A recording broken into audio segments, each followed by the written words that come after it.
E allora eccoci qua, 23:35 minuti, è il momento di sentire allora cosa ha detto Silvio Berlusconi oggi ad Aosta durante la chiusura della campagna elettorale. Sentiamo allora. Finalmente ho cominciato a vedere quello che è stato definito come il contratto definitivo. La preoccupazione è molto forte, c'è anche una delusione profonda, perché ci sono troppi punti che sono opposti addirittura a quelli del nostro contratto del centrodestra. Quindi ci sono alcuni punti, per esempio sulla giustizia, in cui siamo proprio nella direzione più giustizialista possibile, e questo naturalmente ci dà forti motivi di preoccupazione. Poi ci sono anche situazioni non comprensibili dal punto di vista del come riuscire a realizzare per i costi, che qualcuno dei nostri ha fatto già un'ipotesi intorno ai 100 miliardi per quanto riguarda le necessità di certe realizzazioni. E quindi adesso stiamo vedendo punto su punto in che cosa siamo lontani e prenderemo al più presto una decisione. Ho detto ai miei di convocare il nostro comitato di presidenza, forse lo convochiamo addirittura per sabato e per domenica, in modo da poter assumere una decisione definitiva. Presidente, no, Salvini non ha mai parlato in nome della coalizione, ha sempre soltanto parlato in nome proprio o in nome della Lega. La coalizione con un programma comune è assolutamente altra cosa e non ha nulla a che vedere con il Movimento 5 Stelle. Io sono assolutamente disponibile e credo che non c'è altro candidato che possa essere paragonabile al candidato Silvio Berlusconi. Ma nella cerchia in cui si stanno muovendo per cercare un premier non c'è nessuno che mi sembra abbia le caratteristiche che deve avere un personaggio, un protagonista per fare il premier di un paese difficile come l'Italia. Ecco, beh, insomma, un incontro con la stampa come sempre molto, molto affollato, però preoccupazione per questo contratto, temi in alcuni casi assolutamente agli antipodi rispetto a quello che era il programma del centrodestra, e poi pronto a essere anche premier, quindi cioè poter ricevere un incarico. Zanon, allora? Ma il Presidente Berlusconi oggi nello scenario politico è l'uomo di esperienza, l'uomo di governo.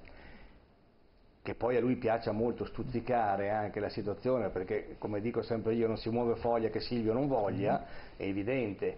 Certamente abbiamo perso una grande occasione.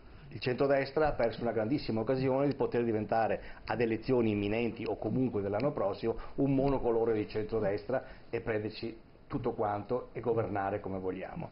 Oggi invece Mattarella avrebbe dovuto dare un incarico a un esponente del centrodestra. Ci doveva mandare a votare, alle elezioni ci doveva mandare subito, e il centrodestra avrebbe preso quello che meritava, anche con questa legge elettorale. Ecco, senta, prego. Dicevo che abbiamo perso l'occasione, appunto, il centrodestra, perché oggi invece siamo a un bivio, perché oggi il centrodestra arriva alla sua fine naturale. Sì, già arrivato. È morto. Attenzione, la fine naturale del centrodestra non vuol dire che il centrodestra non esiste più in Italia, non esiste più la leadership credibile. Certo, ecco, lei ha avuto modo di sentire il Presidente Berlusconi? Io ho contatti da Arcore che sono veramente molto preoccupanti, perché il Presidente Berlusconi è uomo di parola, fin dall'inizio ha mantenuto la sua parola che il centrodestra sarebbe stato unito e sarebbe andato compatto. Probabilmente a un certo momento, quando si è fatto da parte, se vogliamo dire fatto da parte, per grande responsabilità civica, però probabilmente oggi sta andando al di là questa responsabilità civica. Ecco, c'è da aggiungere però che anche di questi giorni, che se da un lato è vero che è ritornato come dire, candidabile e quant'altro, è anche stato nuovamente rinviato a giudizio a Roma per corruzione, lo ricordiamo, nel processo Rudi-Ter, e anche una nuova richiesta di rinvio a giudizio a Torino. Non è che perché devo difendere Berlusconi, però un'inesattezza che aveva detto il telespettatore che ci ha chiamato prima, cioè non è che l'Europa ha dato via libera a Berlusconi Berlusconi per la civiltà, ma è stata una scadenza di una legge, tra l'altro votata da Forza Italia, che è la legge Severino, che dopo 5 anni di incandidabilità in seguito a una sentenza definitiva sono scaduti i 5 anni e quindi adesso può ricandidarsi. Questa è la verità di come sono andate le cose, quindi non c'è stato nessun favore dall'Europa e queste sono le regole, insomma, della legge Severino votata dal Partito Democratico e da Forza Italia nel 2012.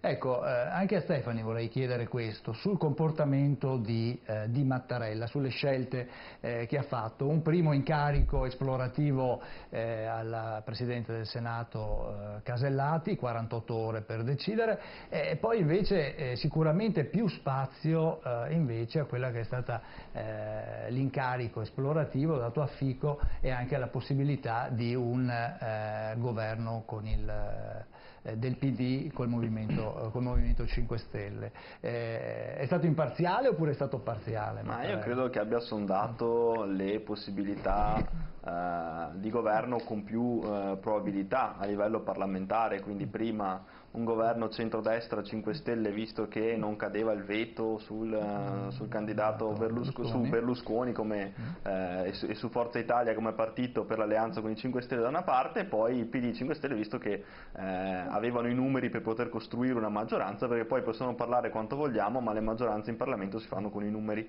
così come si va a votare e si sarebbe creata una situazione di governabilità soltanto se ci fosse stato il superamento del 40% non assolutamente scontato per giugno, e addirittura ci doveva essere, secondo i sondaggisti, una distanza rispetto al secondo partito, in questo caso i 5 Stelle, di oltre 12 punti per avere una governabilità, altrimenti saremmo tornati alla situazione di partenza.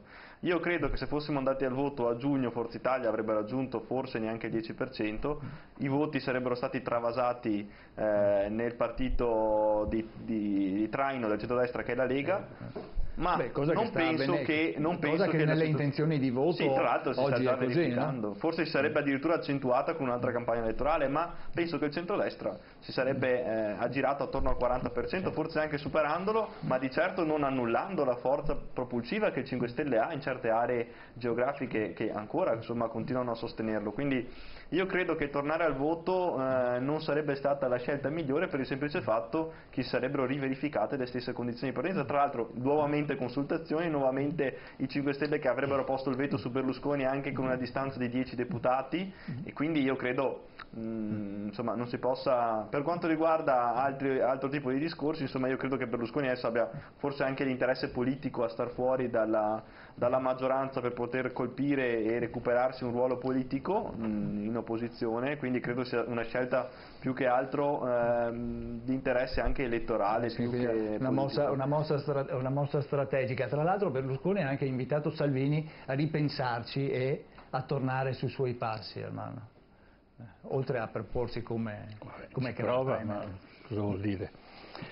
Chiaramente Berlusconi è un protagonista della politica e quindi non molla, ma non molla perché ha dei grossi interessi nella politica.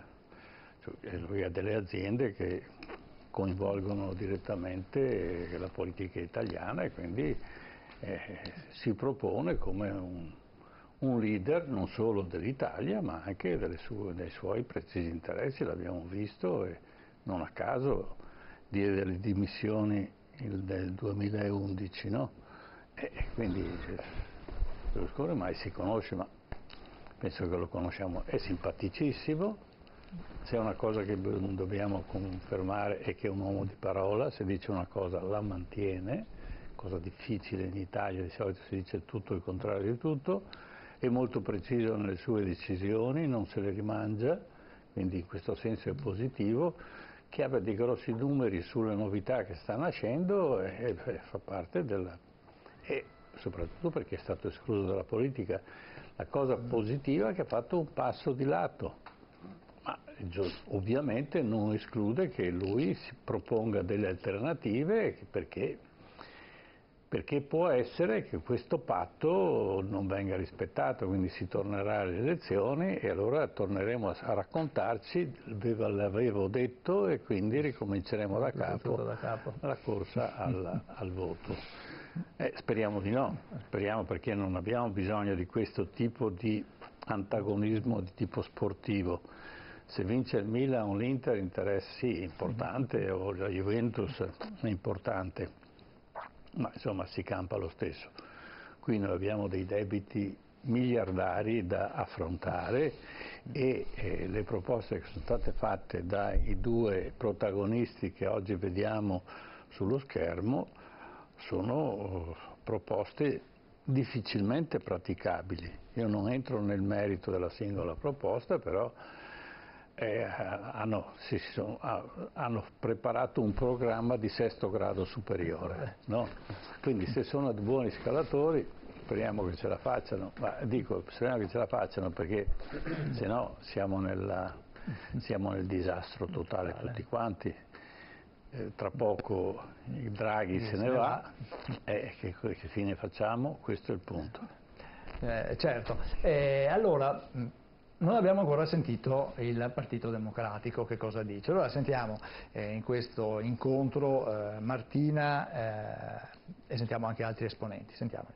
Siamo di fronte a una inaccettabile paralisi per l'Italia, a una difficoltà politica evidente da parte di chi per 80 giorni e per settimane ci ha raccontato che tutto si sarebbe fatto in modo veloce, che tutto si sarebbe fatto in modo facile, che il governo del cambiamento sarebbe stato un governo immediato, alla portata. Messi alla prova dei fatti, questi leader e le forze che stanno cercando di fare questo mestiere ci stanno invece regalando pratiche che non hanno nulla a che vedere col cambiamento, ma hanno molto a vedere con la restaurazione, sia nei contenuti che nel metodo. Discutono di un accordo per governare il Paese senza il candidato Presidente del Consiglio. Quando fai un'operazione di riforma fiscale che si immagina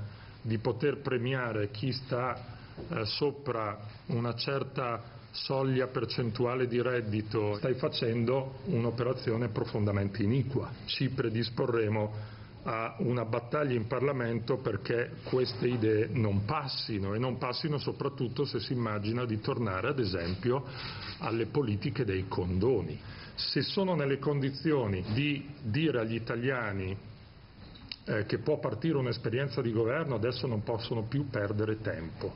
Se non sono nelle condizioni di farlo, con altrettanta sincerità devono dismettere questa campagna elettorale permanente che stanno facendo anche in queste ore a colpi di tweet e di messaggi e dire chiaramente che questa ipotesi è fallita. Lega e Movimento 5 Stelle stanno impedendo al Parlamento dopo oltre 70 giorni di cominciare a lavorare. Noi diciamo che è possibile farlo costituendo le commissioni permanenti. Siamo pronti anche a proporre una nuova commissione speciale. Esiste la commissione speciale per esaminare il DEF, potrebbe essere costituita, se non si vogliono costituire le commissioni permanenti, una commissione speciale per le emergenze sociali. La nostra posizione diventerà opposizione quando finalmente ci sarà un governo, speriamo, e noi auspichiamo che se si continua a perdere tempo che i partiti riconsiderino la proposta del Presidente della Repubblica, che è l'unica proposta seria oggi sul tavolo. Il leader della Lega in queste ore ha avuto l'incredibile sfacciataggine di dire o si ridiscutono i trattati europei oppure tutto questo è un libro dei sogni. Benvenuto sulla terra. Quando uno butta la palla in là in questo modo è in evidente difficoltà. Peccato che non stiamo giocando, quindi una bella distanza tra quello che viene raccontato e quello che effettivamente sta accadendo. Quanto che effettivamente sta accadendo. Stefani, una domanda, anche in risposta prima alla telespettatrice che ci ha chiamato, no? E che diceva a quali compromessi si è arrivati per raggiungere il contratto, quanto ha dovuto, tra virgolette, scendere a patti la Lega. Io parlo ovviamente della Lega. Che in realtà buona parte del programma con il quale il centrodestra si è presentato agli elettori è stato trasfuso nel patto, tant'è che insomma anche qualche grillino manifestava un po' qualche perplessità, no, in relazione a questo, perché il tema della flat tax, il tema della natalità, il tema dell'immigrazione, che sono stati i 3 cavalli di battaglia sul quale la Lega, e io vivendola in prima persona questa campagna elettorale l'ho percepito particolarmente, erano i 3 punti sui quali si è coagulato il consenso intorno a questo partito, oltre a chiaramente la presenza territoriale che il nostro partito ancora continua a mostrare sul territorio, e quindi ha rappresentato anche questo un punto di forza. Ma questi 3 punti ci sono espressi in maniera chiara, così come anche la posizione in materia di politiche dell'Unione Europea, e io penso che non ci sia assolutamente alcun compromesso così evidente, comunque qualche concessione di troppo nei confronti del Movimento 5 Stelle. Io ritengo anche che domani tutti coloro i quali si presenteranno alle consultazioni, diciamo, in ordine al contratto di governo mostreranno un'adesione. Forse qualche perplessità ci può essere nei confronti magari dell'alleato di governo, essendo un alleato sicuramente anomalo con il quale non amministriamo nessun tipo di comune, nessun tipo di ente locale, però è anche vero che, come diceva prima il professore, in questo preciso momento non c'era alcun tipo di alternativa. L'alternativa appunto era ritornare al voto con il rischio di ripresentare, di far tornare la stessa situazione di partenza. Certo, l'alternativa era provare un governo che andasse a cambiare le cose. Io personalmente, lo dico in maniera molto sincera, non avrei mai pensato che in un contratto di governo con il Movimento 5 Stelle si riuscisse a condensare una quantità così vasta di programmi del centrodestra. Certo. Masini, con lei come commenta quello che abbiamo visto adesso? Il video o le parole? Il video. Poi, se vuoi. Sono parole che mi trovano totalmente allineato a quelle del segretario reggente, nel senso che è un programma folle che, a parte il programma, ma comunque stiamo assistendo a 80 giorni di stallo istituzionale che non permette al Parlamento di legiferare e di occuparsi delle questioni dei territori. Faccio un esempio padovano. FedEx sta chiudendo le filiali in tutta Italia, cioè sta chiudendo anche la filiale di Padova. Si vuole coinvolgere il Ministero dello Sviluppo Economico per aprire le trattative, per aprire il tavolo, per scongiurare queste eventualità. Non si possono depositare, cioè si possono depositare interpellanze urgenti, ma non c'è un governo legittimato ad andare in aula e rispondere sui problemi concreti e veri degli italiani. Questo non è certo colpa del Partito Democratico. Ci sono 2 forze politiche che si stanno mettendo d'accordo sulle poltrone e non sui temi, e la stanno tirando lunga da 80 giorni sulla pelle degli italiani. Peraltro, un cenno anche sul programma di governo, su questo contratto. L'Osservatorio Conti Pubblici Italiani ha pubblicato oggi una nota. Le manovre che vorrebbero loro porre in essere costerebbero allo Stato dai 108 ai 125 miliardi di euro l'anno. E nel contratto, quello che diceva anche Berlusconi prima, nel contratto ci sono coperture per 500 milioni. Cioè, non esistono in questo contratto coperture per ciò che loro vogliono fare. Non entrando nel merito se le cose sono giuste o sbagliate, a parte il programma che è folle, ad esempio prendiamo la flat tax che è stata prima citata, non entriamo neanche nel merito che costa tanto e non si può fare. La flat tax è una tassa sbagliata, è iniqua. Chi ha di più è giusto che paghi di più rispetto a chi guadagna di meno e ha di meno. Cioè è impensabile che una famiglia milionaria paghi la stessa imposta o un'aliquota simile a quella di una famiglia che ha redditi bassi o medio bassi. Certo. Sì, no, sentivo prima che c'è un grande accordo tra la Lega e i 5 Stelle sulla flat tax, sulle politiche dell'Unione Europea e sulla questione immigrazione. In verità non c'è accordo su nessuno di questi 3 punti. La flat tax, notizia di ieri, è sparita totalmente dal programma, in quanto la flat tax è aliquota unica. Nel momento che vengono introdotte 2 aliquote, certo, 15-20%, non è più flat tax. Quindi questo è stato uno dei più grandi tradimenti che loro fanno al loro elettorato. Per quanto riguarda le politiche dell'Unione Europea, Lega e 5 Stelle hanno parlato per anni di uscita dalla moneta unica, dall'euro, e fino all'altro ieri c'era nel contratto Lega e 5 Stelle, è stato cancellato definitivamente, quindi questo è un altro grande tradimento atteggiamento nei confronti del loro elettorato. E il terzo punto è l'immigrazione. Sappiamo benissimo che c'è un grandissimo disaccordo in questo momento tra il Movimento 5 Stelle e Lega sulla questione del reato di clandestinità, perché la Lega vuole il reato di clandestinità, invece il Movimento 5 Stelle vuole assolutamente toglierlo. Quindi non so di cosa stiamo parlando, volevo solo rispondere a questa cosa. Beh, chiaramente due partiti diversi con due programmi diversi inevitabilmente su determinati punti non potevano sì, poi coincidere appunto per forza, abbiamo parlato delle infrastrutture, ecco. di altri Allora, temi. uno dei temi, l'abbiamo sentito anche prima da Martina, uno dei temi dice: questi qui hanno preparato il programma, non abbiamo ancora il nome del Presidente del Consiglio. Uno dei punti e uno delle condizioni che pone anche Giorgia Meloni di Fratelli d'Italia, e dice: prima di poter decidere vorrei capire chi, ma anche lei ha utilizzato i social per comunicare con i propri sostenitori, e la sentiamo un attimo, dopo vediamo di capire chi potrebbe essere un Presidente del Consiglio. Ci eravamo dati delle regole nella coalizione e quando siamo andati da Mattarella abbiamo chiesto l'incarico per Matteo Salvini, per il centrodestra, però se lui si lancia in avventure con altri partiti con i quali noi non abbiamo fatto la campagna elettorale, anzi contro i quali noi abbiamo fatto la campagna elettorale, quello non lo fa a nome di tutto il centrodestra, lo fa a nome della Lega. Non so se lo faccia a nome di Forza Italia, non so che cosa si siano detti Salvini e Berlusconi lunedì quando si sono visti ad Arcore, ma non lo fa a nome di Fratelli d'Italia. Poi certo, io non mi sento rappresentata da questo documento, spero che non sia quello il documento. Hanno detto no, ma questo è un documento vecchio, quindi magari nelle ultime ore sono usciti dei temi dei quali stiamo parlando, magari l'ultima bozza del documento sulla quale mi pare si stia chiudendo in queste ore è migliore, lo spero, e nel caso in cui fosse migliore leggeremo la nuova bozza e decideremo sulla base di quella bozza e sulla base del nome del Presidente del Consiglio, perché continuiamo a porre una questione che ad altri sembra secondaria, ma a me no.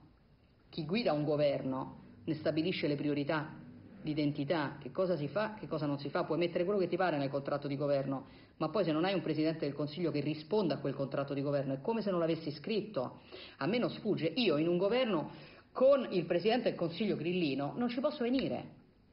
In un governo con il Presidente del Consiglio della Lega di centrodestra sono interessata a parlarne, quindi credo che sia un altro nodo importantissimo da sciogliere e speriamo che si sciolga il prima possibile, così anche Fratelli d'Italia potrà mettere una parola definitiva su questa stagione un po' confusa. Intanto nella confusione... Allora, ecco qua. Allora, io inizierei da Zanon per sapere se anche per Forza Italia potrebbe essere così, cioè nel senso un Presidente del Consiglio grillino assolutamente no, ma se il Presidente del Consiglio è della Lega si potrebbe prendere in considerazione. Partiamo dal presupposto che il Presidente del Consiglio è già nominato, e adesso farò il nome, per quello che mi riguarda a me, ma questo viene capendo alcune situazioni. Allora abbiamo visto che la Lega porta a casa un unico grande risultato, che è il Ministro degli Interni, e null'altro di particolare. Il Ministro degli Interni si chiama Matteo Salvini. Il Presidente della Repubblica si arroga a se stesso la nomina o comunque di segnalare il Ministro degli Esteri, il Ministro dell'Economia, persino la difesa va al Movimento 5 Stelle. Di conseguenza il Presidente del Consiglio si chiama Onorevole Di Maio, e questo, statene certi, sancito, ma non da oggi, da 2 mesi fa. Perciò la Lega ha tirato avanti ancora un po' solo perché voleva un altro ministero di peso a livello di quello degli interni, cosa che il Presidente della Repubblica ha detto chiaramente: o prendi questo oppure rivediamo completamente la situazione. Per quello che riguarda Forza Italia non c'è alternativa, Forza Italia deve votare contro, perché non esistono appoggi esterni, appoggi di Bonari, si vota contro. Poi la responsabilità parlamentare sarà quella di valutare volta in volta quello che verrà portato, perché se è metà del programma poi di centrodestra è ridicolo votarci contro. Perché appunto durante le trattative si era parlato appunto di un'opposizione benevola, come era stata definita. Sono tutte cose che si dicono, ma non serve a nulla. Si deve votare contro. Contro. Allora, Rugin, Di Maio, Premier? Io penso che Loro stanno giocando ancora di tattica, nel senso che secondo me loro il nome ce l'hanno già in tasca, però hanno paura di bruciarlo e quindi ovviamente verrà fuori il nome lunedì. Io penso che Di Maio non abbia ancora definitivamente accantonato l'ipotesi di poter essere lui premier, anzi io credo che ci siano ancora buone possibilità per lui, perché comunque non dimentichiamo che comunque il Movimento 5 Stelle ha il doppio di deputati, il doppio di senatori rispetto alla Lega, quindi può comunque in cambio di ministeri di peso, penso al Ministero dell'Interno, ai servizi e ad altri ministeri insomma di peso, poter comunque controbilanciare con una premiership a Di Maio, e soprattutto la possibilità o il rischio che correrebbero di avere una figura terza di cui si è detto in questi giorni è molto controproducente sia per la Lega che per il Movimento 5 Stelle, perché sono gli stessi che hanno urlato per tutti questi anni al famoso premier non eletto, quindi sarebbe un grandissimo autogol per loro. Certo. Ruggine, allora il premier chi sarà? Chiedo scusa, e allora Stefano. Io non credo che Di Maio sarà il premier della maggioranza Lega 5 Stelle, come non credo che Forza Italia farà sempre opposizione, personalmente. Anzi, io credo che con il tempo Forza Italia cambierà posizione. Detto questo, io mi auguro che le cose vengano fatte prima dei nomi, perché alla fine possiamo parlare quanto vogliamo, ma la gente aspetta risposte ed è molto meno interessata al nome del ministro di turno, eccetera. Quindi io credo che dobbiamo sentire in particolare i deputati che fanno parte di questa maggioranza, perché è vero che il 5 Stelle ha il doppio dei deputati della Lega, ma è anche vero che senza la Lega il Movimento 5 Stelle non sarebbe al governo. Quindi io credo che dobbiamo comunque sentire la responsabilità di dare delle risposte al Paese, di dare le risposte che i cittadini si aspettano e di soprattutto rispettare i programmi con i quali le varie forze politiche si sono presentate alle consultazioni elettorali del 4 marzo. E un nome per Palazzo Chigi? Ma io chiaramente spero sia un leghista e quindi il mio auspicio è sicuramente questo. Non credo sia Di Maio, come non penso io che sia nessuno dei due candidati premier all'epoca del 4 marzo. Masin. Io mi trovo d'accordo, allineato con Ruggin, penso anch'io, ahimè per noi, che il Presidente del Consiglio sarà Luigi Di Maio, ci sono buone possibilità.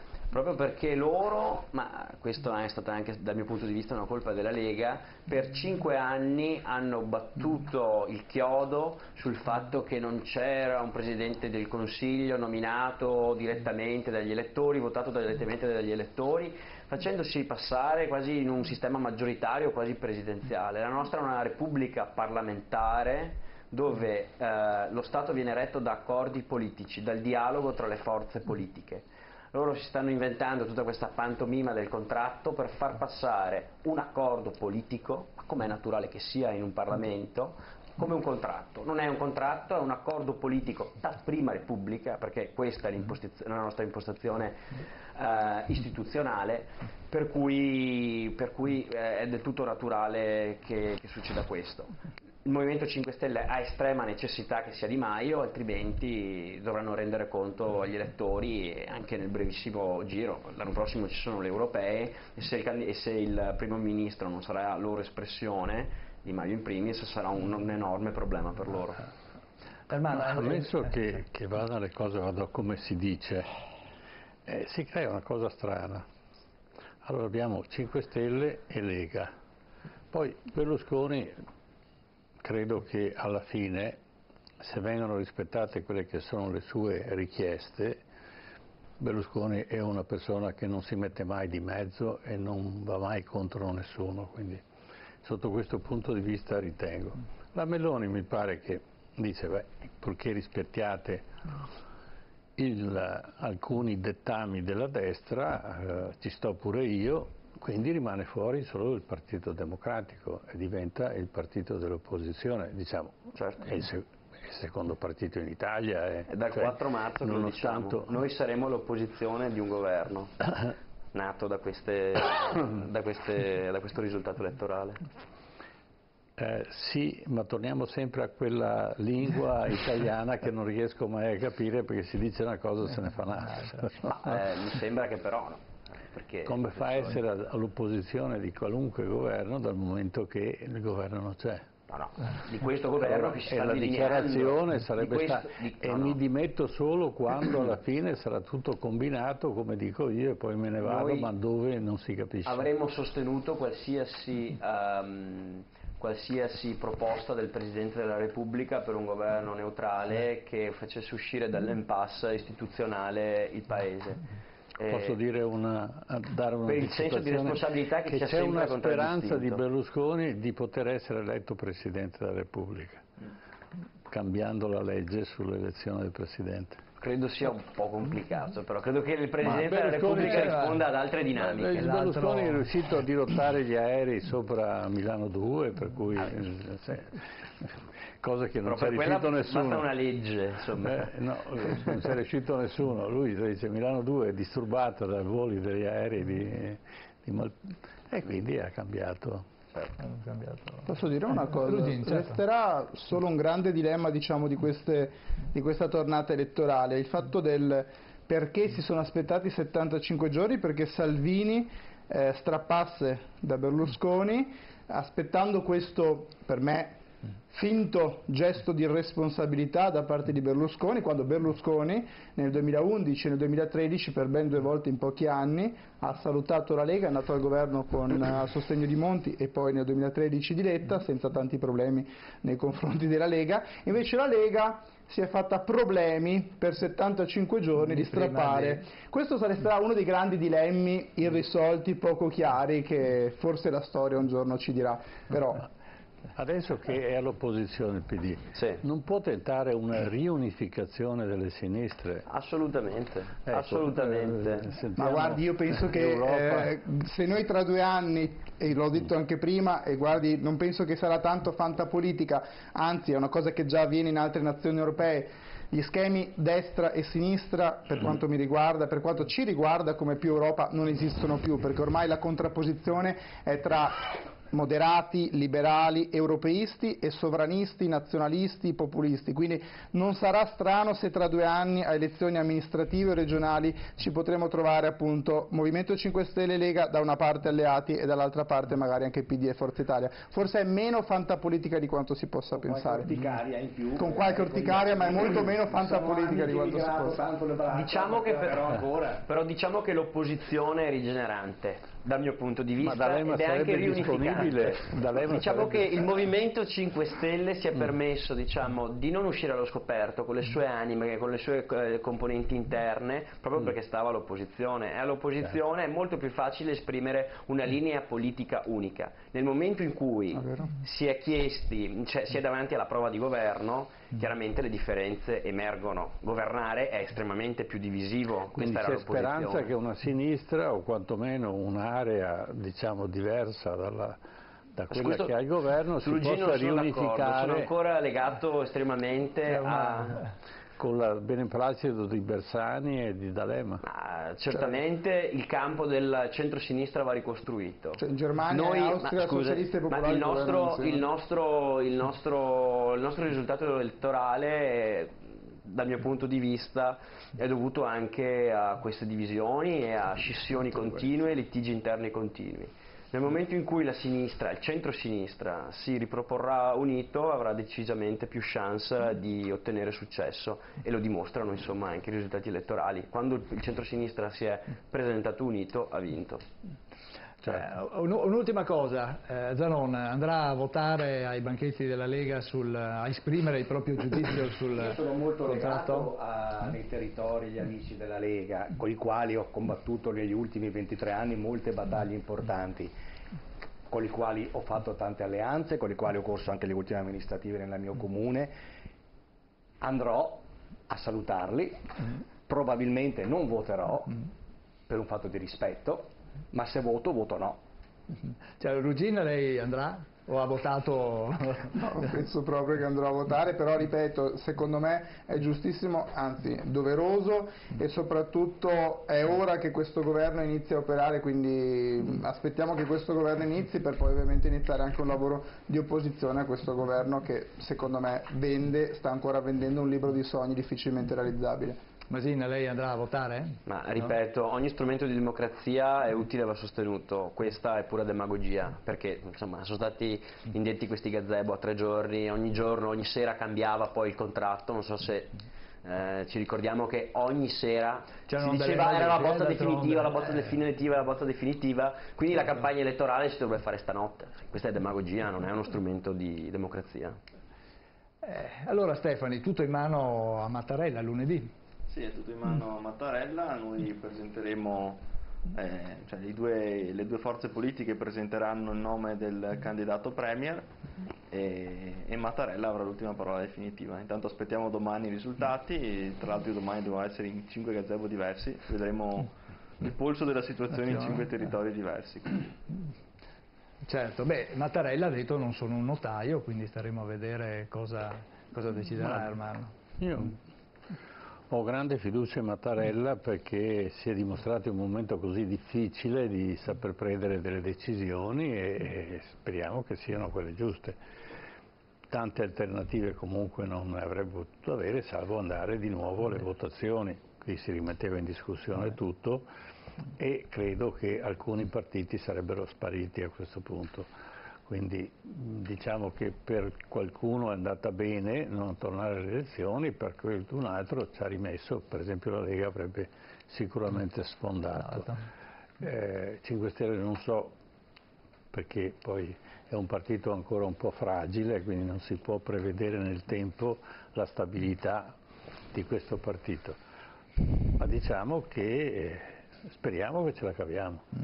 Contiamo su queste persone e sul buon senso anche di Berlusconi, che di buon senso ne ha e salva un po' le sue prerogative e poi vediamo cosa potrà succedere nei prossimi giorni, ma soprattutto al momento in cui bisognerà fare qualche cosa, perché è un progetto molto costoso e le risorse naturalmente bisogna trovarle. Quello che io dico non dico che deve andare contro l'Europa, però che l'Europa tenga conto che l'Italia non è una vacca da mungere è una cosa abbastanza importante, perché Macron e la Merkel non più tardi di una settimana fa hanno parlato di euro a 2 velocità e si stanno mangiando l'Italia, perché si stanno comprando tutte le grosse aziende che ci sono in Italia. E nessuno che ci sia ancora qualcosa da mungere? Sì, allora, attenzione, allora, ancora, per non so per quanti motivi, uno di quelli che noi siamo i più grandi evasori fiscali, gli italiani hanno un grosso risparmio da parte e quindi è ancora possibile. Cioè il mercato italiano per il mercato tedesco è non importante, è vitale. Se chiude il mercato italiano, se noi smettiamo di comprare auto dalla Germania, la Germania chiude, va a casa. Perché se voi contate quante auto ci sono tedesche che girano per le strade, vi rendete conto che noi stiamo alimentando. Poi che dicono che noi siamo cattivi, che facciamo tutto questo è un altro paio di maniche, ma fa parte del gioco. E se c'è un governo debole, ci vanno a nozze loro. Quindi ben venga qualcuno che si oppone a un certo tipo di Europa, non al concetto di Europa, ma come è stata fatta l'Europa. Assolutamente. Questa assolutamente deve essere, mi hai tolto la parola di bocca, deve essere affrontato con molta dignità. Vogliamo fare l'Europa, ci mettiamo tutti attorno a un tavolo, perché in una famiglia non è che quello più debole ce lo mangiamo perché è più debole, fa parte della famiglia. Quello dice, se dovete mangiarmi me ne vado, trovo un'altra famiglia. E l'ha fatto l'Inghilterra. Però bisogna anche sempre presentarsi con una certa autorevolezza al tavolo. E probabilmente il futuro... ragazzi, guardate che l'autorevolezza che aveva Andreotti nel 1947, primo governo, lui era vicepresidente del Consiglio dei Ministri, aveva 26 anni, nessuno ci avrebbe scommesso. Quindi, scusate, sono giovani, lasciamoli fare, li critichiamo dopo. Certo, grazie. Allora, grazie ad Alessio Zanon di Forza Italia, grazie ad Alberto Ruggin di Più Europa, grazie all'onorevole Alberto Stefani della Lega e grazie a Guglielmo Masin del Partito Democratico, grazie anche al nostro editore Ermanno. Settimana prossima parleremo di mafia, abbiamo una ricorrenza importante. Non solo. Parleremo del... Mose. Parleremo anche del Mose, certo. Torniamo a parlare del Mose e torniamo a parlare dell'ospedale di Padova. Perché guta cavat lapidem, la goccia scava anche la pietra.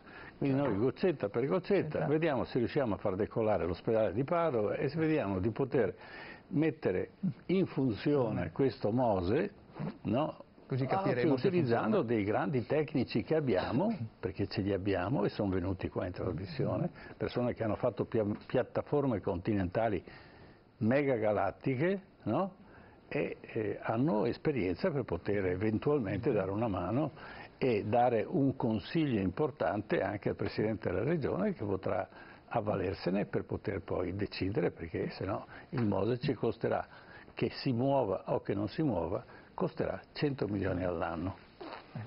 Grazie. Bene, grazie a tutti, grazie ai telespettatori che ci hanno seguito, appuntamento venerdì prossimo a ore 21, TV7 Match, noi vi aspettiamo, siamo qua. Arrivederci, buonanotte.